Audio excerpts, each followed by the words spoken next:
Welcome back, guys, to the DK Podcast Show. I am Dustin, and this is my partner in crime, Kelton. Kelton Gentle. Yes. So today we've been seeing a lot more foreclosures, and I thought that'd be something fun to talk about: the horror stories and the fun stories of foreclosure work. So have you ever been in a foreclosure before, like a true foreclosure? Unless it's been with you, probably not. So we've never been in a real foreclosure because there haven't been that many out there. You know, banks haven't been kicking people out and foreclosing on them because of all the rules and regulations from COVID and whatnot. So it's finally starting to come around, and there is a wave of foreclosures that are coming in. So when you think of like flipping houses, is that what you think of as like buying a foreclosure, or what do you think? Well, when I think of flipping houses, I think of buying a house for a good deal and selling it for a greater price. But I guess that's just put it in simple terms. Yeah. But no, I definitely feel like foreclosures are like what you hear about mostly whenever people talk about flipping houses. Yeah, getting a good deal. Yeah. Yeah, so you can get a good deal in a foreclosure, but you can also get straight up. Oh, I bet. So people who don't do what's called title work, having an attorney look over to make sure There's no liens on the property. there's no liens on the property. Yeah, exactly.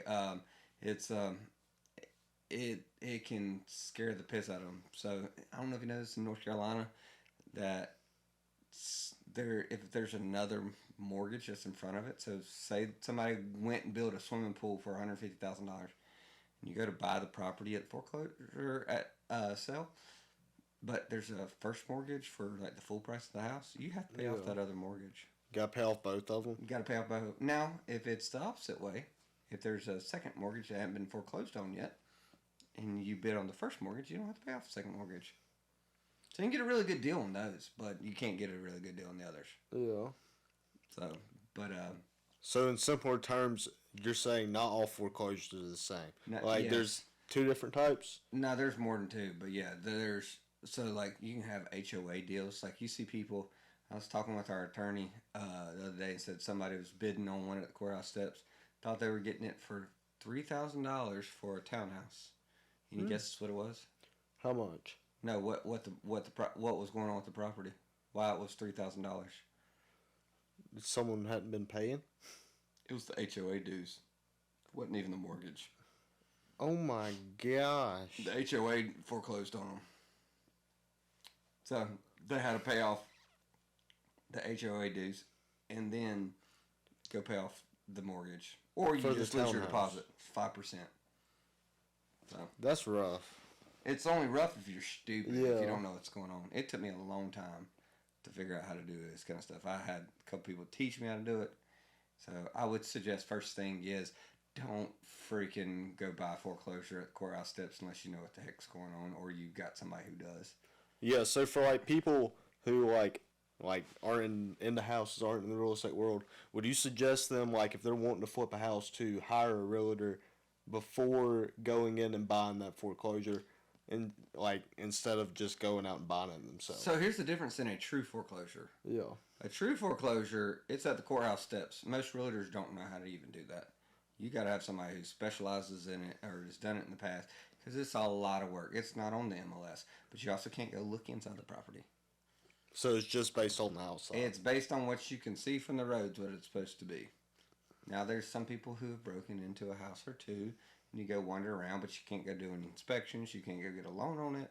So you're, using your 401ks or your cash or your... Buying it outright. Yeah, you've got to buy that property outright and pretty quickly. Yeah, so if you're buying a property at the courthouse steps, you've got to know what you're doing. Most realtors have no clue what's going on with that.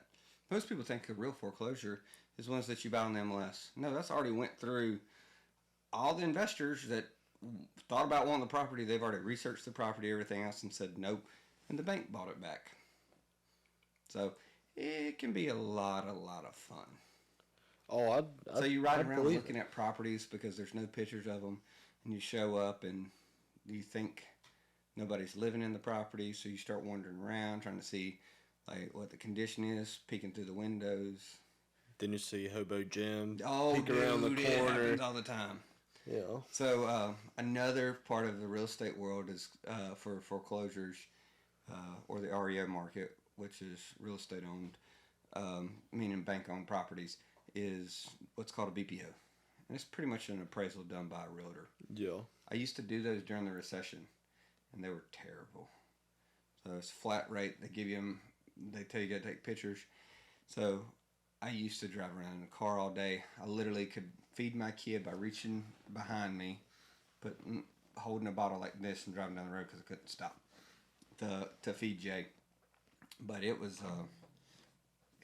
pretty rough back in the day on that end of things.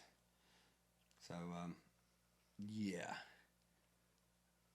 when you think about flipping a property, what would you want to buy? What I want to buy? Yeah. Well, for me, flipping, I wouldn't flip it to sell it. I'd flip it to rent it. Okay. So, but like originally, I'd probably look for like starting out something small, probably like two adults, one kid, like something around in there, like something small that that provides someone a good place to live, but like it's not too much I can't handle. Like starting out. Yeah, so that's a good thing to do is don't go in and way over your head. A lot of people find these properties and they think they're a great deal because they're $30,000, $40,000, but they're absolute shitholes. So this week I went into a property and all the windows were knocked out of it. There was walls missing, ceilings missing. I could see all the way through in certain areas of the floor. Like they cut out a hole, leaky roofs, no AC units, stuff like that. But they see like, oh, it's 30 grand. I can do this. No, you can't. And then whenever you buy bigger properties, people don't realize, 1,500 square foot house versus 3,000 square foot house, that's twice as much paint material. Not even just time and energy that you got to put into it. So it can get really costly really quickly to do the bigger properties. I'd really suggest to buy starter houses. Either way that you're flipping, whether it's for sale or to flip or to rent. So it can be really bad. One time I bought a house myself, and real inconspicuous house. It was on Welcome Arcadia Road, and it was the party house. The party house. I mean, the absolute party house. I've got pictures of it. We can throw them in here. And whenever I bought it, I had to rip down a barn.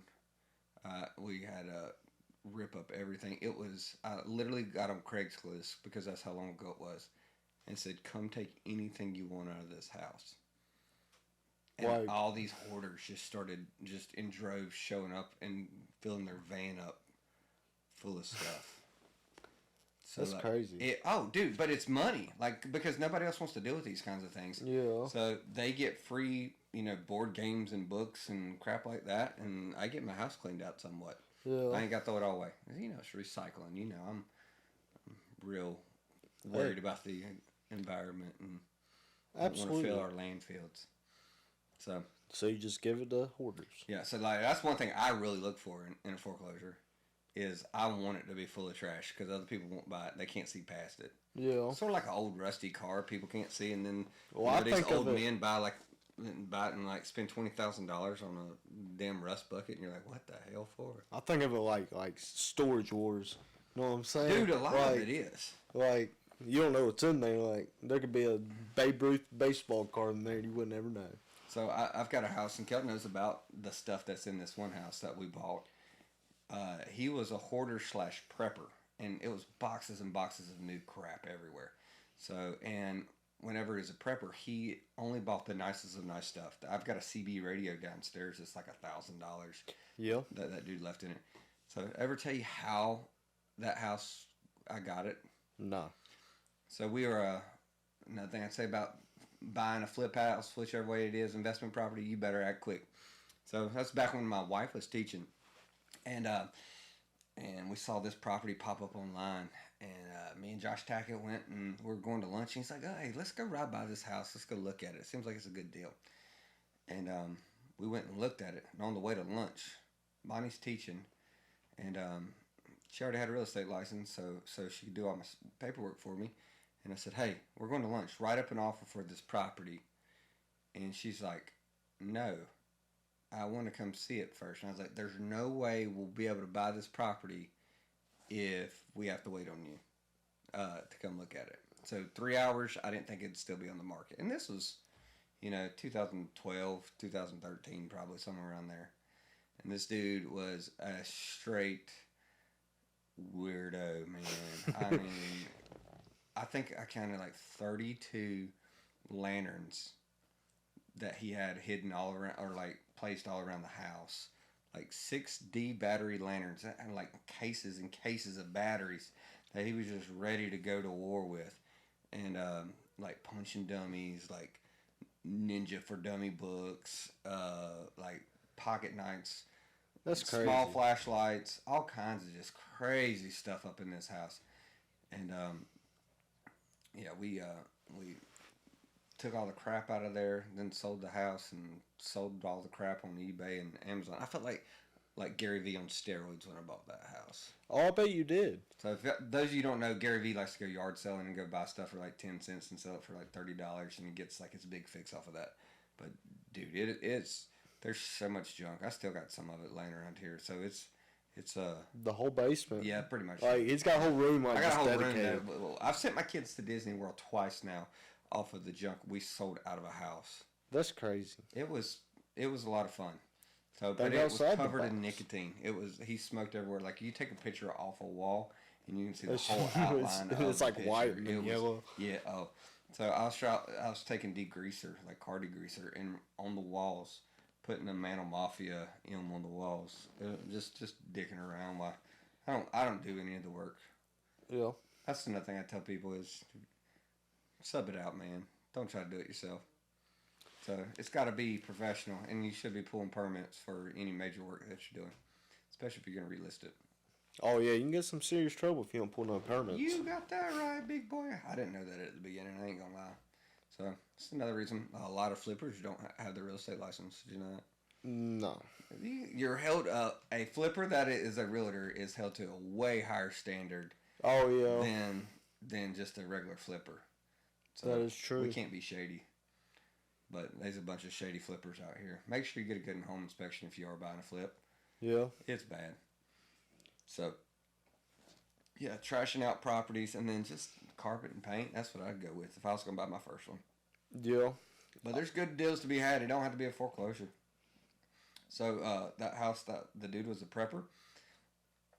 He got a divorce. His wife moved to Virginia, and he never changed his will. Even though that they hated each other, she got the house and whenever he died. And so she was living in Virginia and said, I just want to get rid of it. I don't even need it. Like this, all the money was just like a windfall for her. Oh yeah. So it was awesome. So my very first house that we bought for ourselves was a foreclosure. It was a halfway house and a foreclosure. A halfway house. Do you not know what a halfway house is? No. You never been to a halfway house? No. Oh, you'll get to be there one day. What were you gonna explain? Halfway house is whenever you get out of prison and they let you live in civilization. Like, while you're on probation, you got to go work and then come back and live in a house with a bunch of other prisoners. That's awful that Yes. you would say that about me. Yeah, you're welcome. That's god You're awful. welcome. So, dude, we found all kinds of, like, syringes and weird crap upstairs in the attics and stuff like that. I'd believe it. So, it was a good time. It was in Ardmore. So, our house in Ardmore was a halfway house. Is that where you got all those sex toys from? Downstairs? No, we got those from the Chinese house. The Chinese house. Yeah. So, it's foreclosures are a different animal. Now, if you buy it on the market, like it finally does get back on the MLS and a regular realtor can show it to you, a lot different. That thing's already been cleaned out for the most part, and it's been winterized. They're not going to let major functions of it go down. You can do an inspection. You can get a home loan. Some types of home loans, you can't do them all, depending on the condition of the house. But it's a man, good way. It's a good way to make some sweat equity, but at the same time, it's a lot of work and it's pretty freaking risky. So Yeah. like you think about buying a Risky foreclosure business. and thinking that the heat and air work. All in Turn there. it on Yeah. and it don't work. Or you go to turn on the power and they didn't pull the permit, so the city says you have to pull out all the sheetrock of all the work that they did, and then have to get it re-permitted before you can pull the power. That happened to me. What'd you do at that point? I ripped out all the freaking sheetrock and rewired it and let them see the work off of it.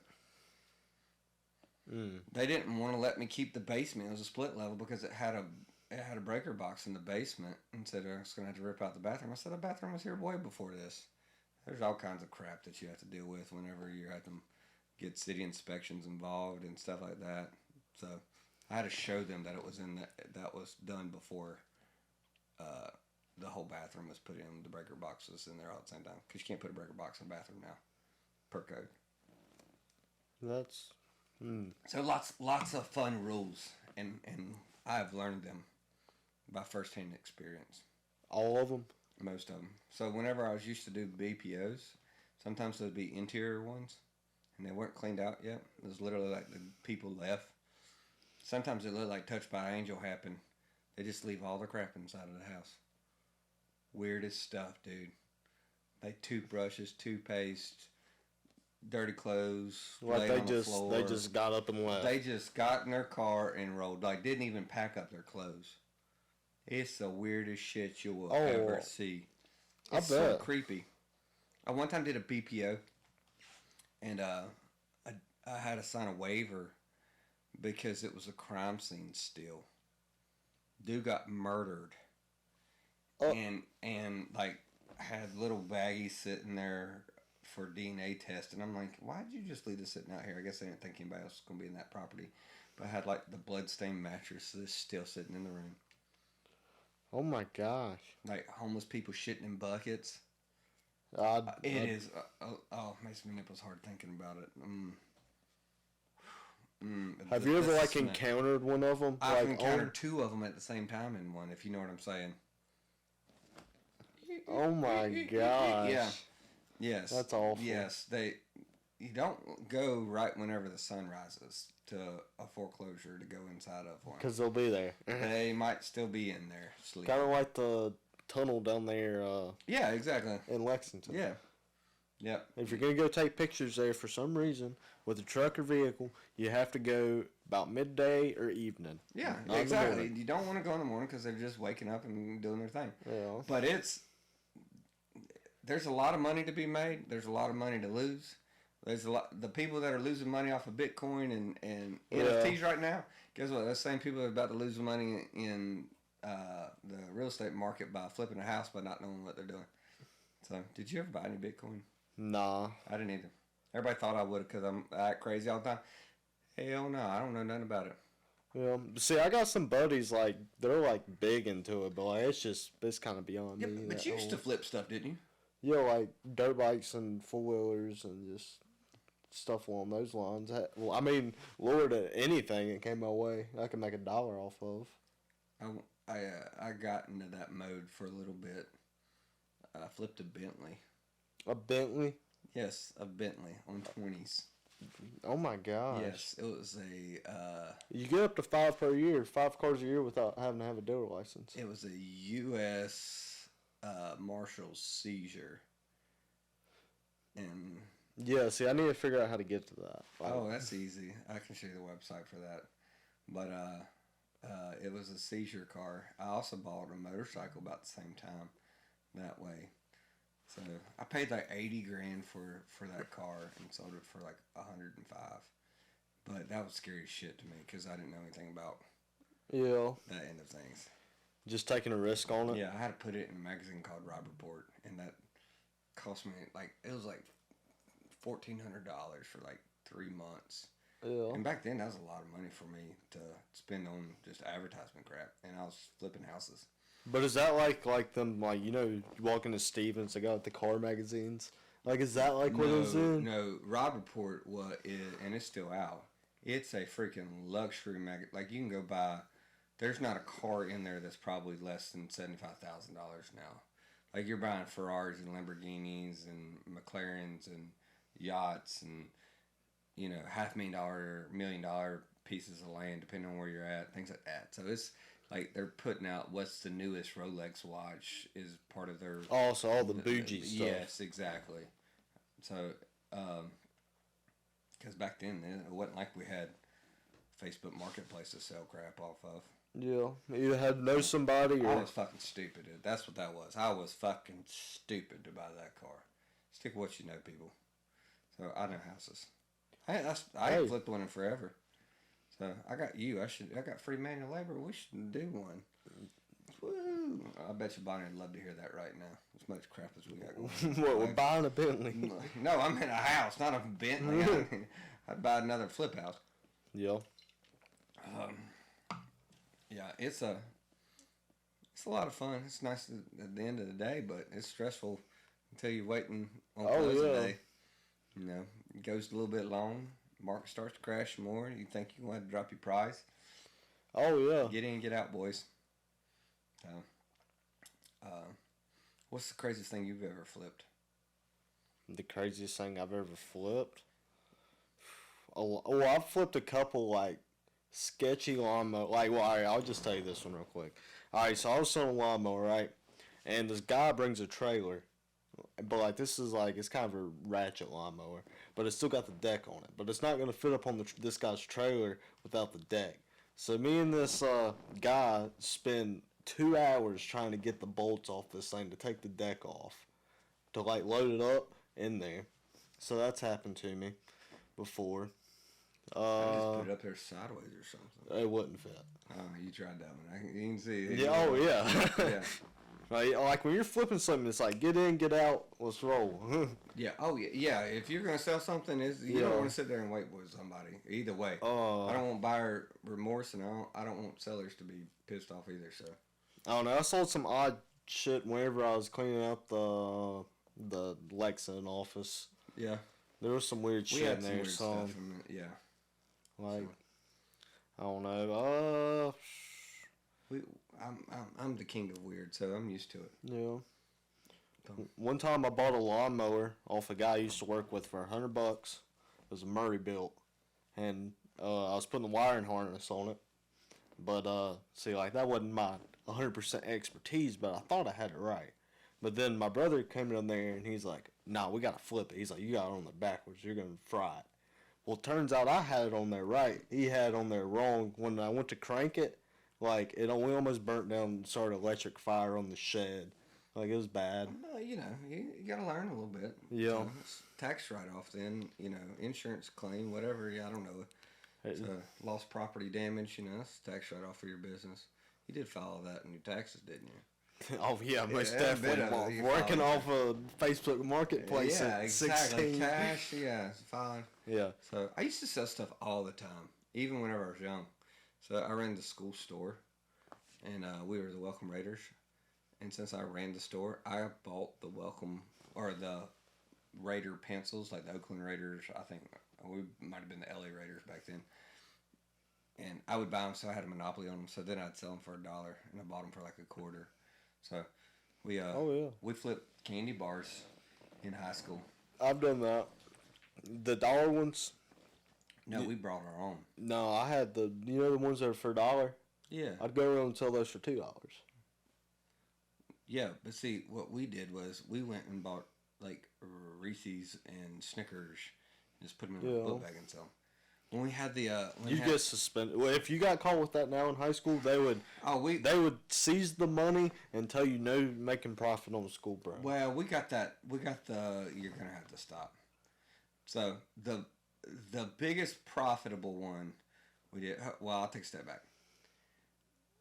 Whenever they did the school fundraiser one where everybody sold the boxes of candy, we would make the freshmen sell all of our candy for us. Yeah, you told me that one time. So it was a lot of fun. But selling the donuts, I think I've told you about that.